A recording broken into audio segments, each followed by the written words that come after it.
to you if you're eating wrong types of food. Going to bed with a full stomach is just a complete no if you're interested in living well. If you do Upa Yoga or Angamardana systems of yoga, fitness is assured.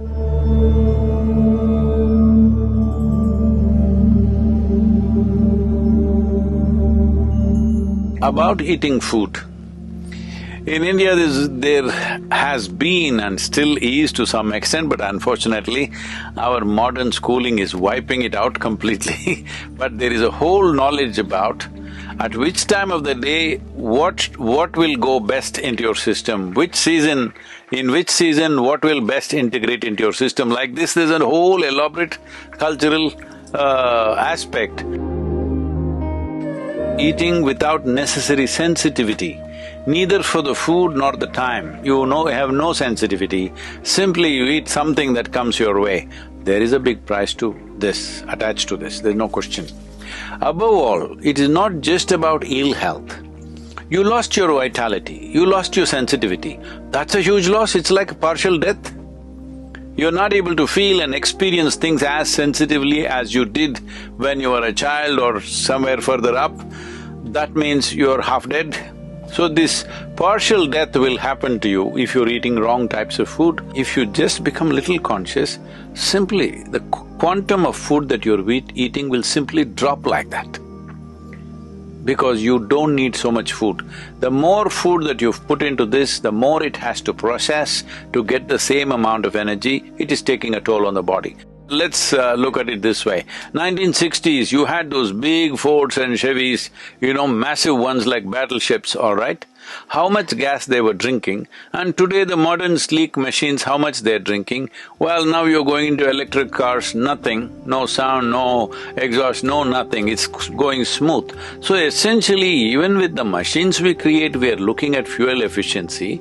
This also we must look at it, because in this one, fuel efficiency or excessive consumption of fuel is not only bad for the economy, for your own personal economy, it is also super bad for the machine, because excessive amount of food it has to handle to get little bits of energy. And especially I see this practice is very prevalent in this part of the world. People eat at 7, 8 o'clock or 10 o'clock, parties and all, they're eating late in the night and then just go to bed. Going to bed with a full stomach is just a complete no if you're interested in living well.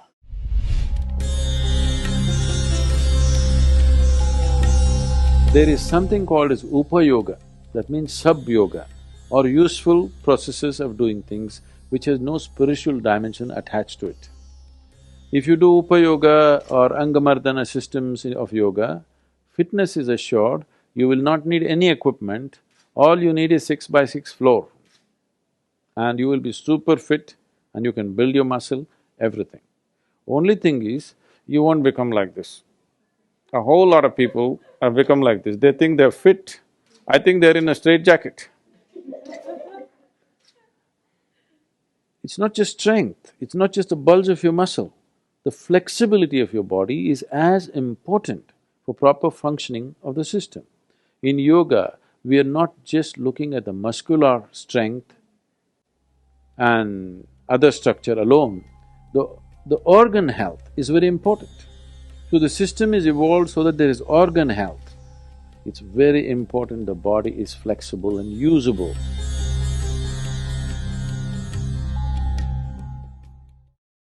Fitness and well-being does not mean walking on a treadmill, having bulging muscles like that, no.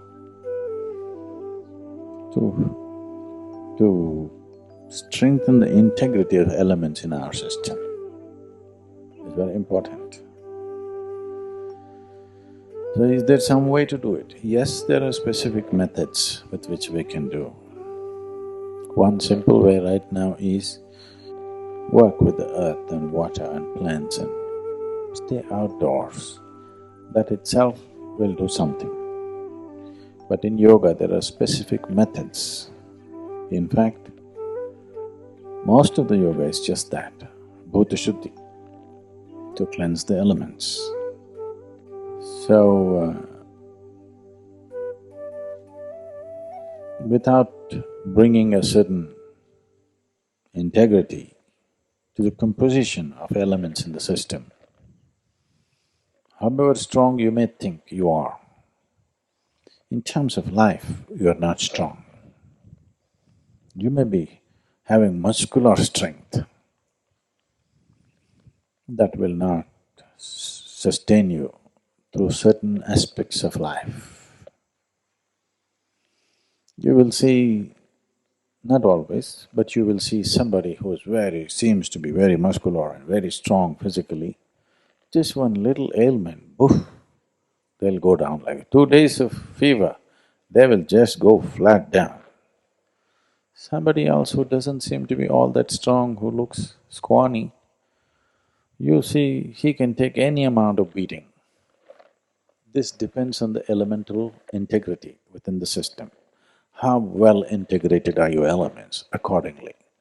And the elemental integrity also determines in how many ways you can use the body. If you don't have elemental integrity, and if you use your body beyond certain limitations, when I say limitations, I'm not talking about physical limitations. If you use your body in other ways other than being physical, it will just crack up. And that's why the yoga sadhana starts with bhuta shuddhi. All aspects of yoga are essentially bhuta shuddhi being manifested in so many different ways. Can we do something specific right now without yogic guidance? Simple thing is work in the garden. Walk at least an hour or two a day, especially before you go for dinner or for lunch, especially before that. At least for half an hour, walk without footwear, not on this granite, either in the grass or in the mud outside.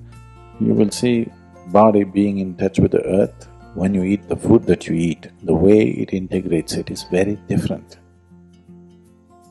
Digestion will anyway happen, but how much you can integrate into the system depends on how much you're in tune with the earth.